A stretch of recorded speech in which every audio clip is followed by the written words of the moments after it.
එකේ රස හොඳ වෙලාවට නංගි අහල පහල කොහෙවත් නැහැ. මේක මං තනියමම ඉවර කරනවා. පුතා මොකද වත්තට වෙලා තනියම කන්නේ? නංගිටත් ටිකක් දීලා කන්නකෝ. ඔයා මෙතන තනියම කකා ඉන්නවා. අන්න නංගි ගෙදර වැඩ ඔක්කොම තනියම කරනවා. හරි අම්මේ. එහෙනම් නංගිට එන්න කියන්නකෝ. ඉන්න මං නංගිට කතා කරන්න. දුවේ නිසංසලා ඉන්න එනවා අම්මේ.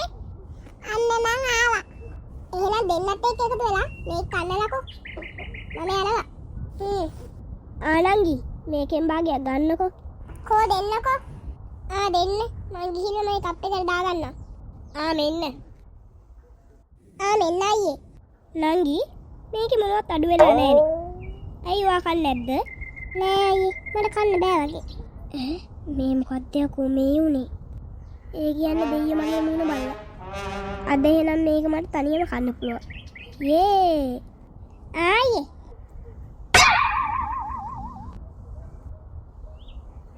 බුදු අම්බෝ! නංගි, ඔයා මොනවද මේකට දැම්මේ? මම මේකට කොච්චි ජූස් වගේක් දැම්මා.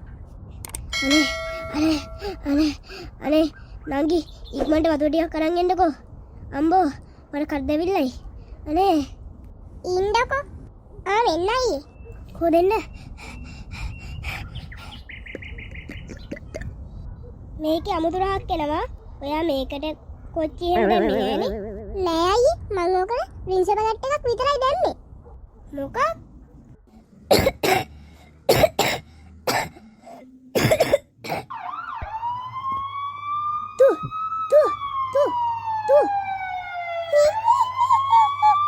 ඇද්ද? අපේ ටූන් ටස් channel එක subscribe